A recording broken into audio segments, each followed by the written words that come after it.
Okay, here we are in the cab of the 100 horsepower Lovol. Alright, so we've got our joystick over here.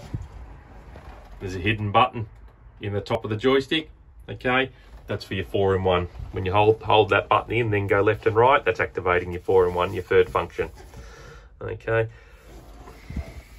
On the side controls, we have a radio, a phone holder, your 2 levers for your rear output remotes. You've got your washers, your wipers, your washers, your hazards. First stage is your dash lights. Second stage turns your headlights on. This one here turns your 4 cabin spotlights on. USB charger. You've also got a cigarette lighter type plug. You get your hooks for hanging your hats. Air conditioning controls up the top here. As you can see, the first switch is for your demist. The middle switch is for your fan. And then the third switch with the blue is basically your thermistor control, and that sets how cold your air conditioning is. So when you want to run the heater, you turn the right knob, the blue knob, all the way off. Okay, and then you use the fan to set your air speed for your heater. When you want to use the air conditioning, we need to turn that tap off under the bonnet, and then you just use your temperature control and your fan in here. You've got your sunroof up the top here, little handle on it. You've got a sunshade to close. Your front sun visor there as well, with the little pull down cord to make it release and go back up. Your interior light up here gets power once again off your dash lights. You've got your first stage that gives power up to your interior light up on the roof here. You've got your vents to adjust over on the left side. You've got your cup holder. These bolts here are the 4 bolts off the side engine covers.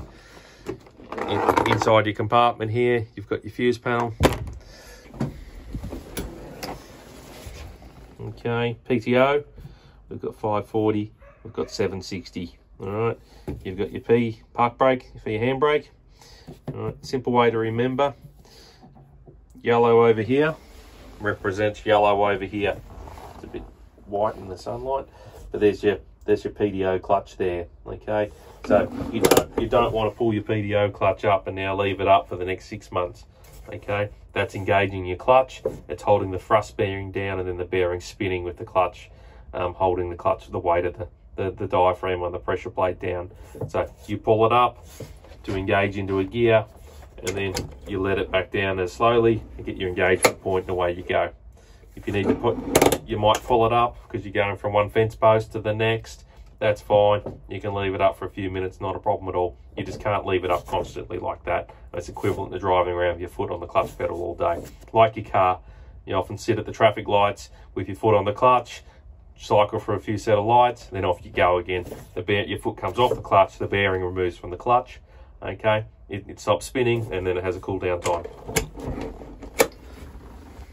Now, on our controls here, we've got our red knob to stop the tractor. So, finger underneath to pull that, it comes in all by itself.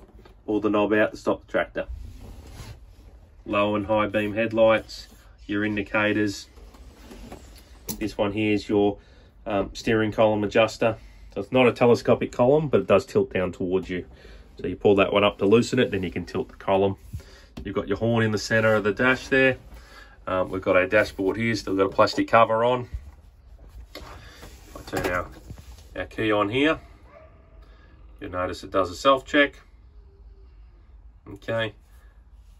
So you get your battery light, you get your oil pressure light, hour meter, your hourglass. Now your hourglass will flash at you whilst the tractor's actually running, which is basically the sand going through the hourglass. So there's not a fault code. A lot of people ask me, why has it got a fault code on the dash? It's not, it's just saying it's running. You got your temperature gauge, should basically come up to a position and sit there.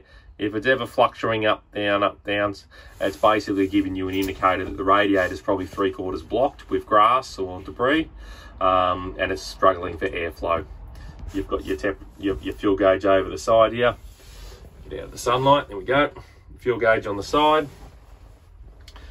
You've got your brakes here. You can independently brake left and right. Okay, so basically you can there's a little pin here. You pull it out to the side, and then you can brake right or left hand wheel. We generally put a cable tie on them just to lock them in place. Most people don't really use the turning brakes. Clutch pedal, okay, as you see. Oh, move my fingers. Right, we got about 30-40 mil worth of clearance there. Okay, if you look up on the dash here, if I move the little door stay, okay, there you go. Tells you about your clutch clearance, how to set your clutch clearance. Whilst we're talking about the door stay, that one's to fold out, so you can actually bring the door closed and latch it on the hook there. So you've got a 3 inches worth of door clearance, a little bit of airflow if you're just driving along. But ideally, daily operations check is check clutch clearance, because it takes 1 second to say, yes, we've got some clearance. The 4 things we want you to keep an eye on are realistically: 1, engine oil; 2, radiator water. Your 2 other main things are realistically going to be air cleaner and then your screen in front of the radiator. So that makes your 4 things, okay? Screen in front of the radiator, air cleaner is very seasonal, so it's sort of depending on where the tractor is, what you're doing, is one of those things. If you get any questions on anything, by all means, give me a call.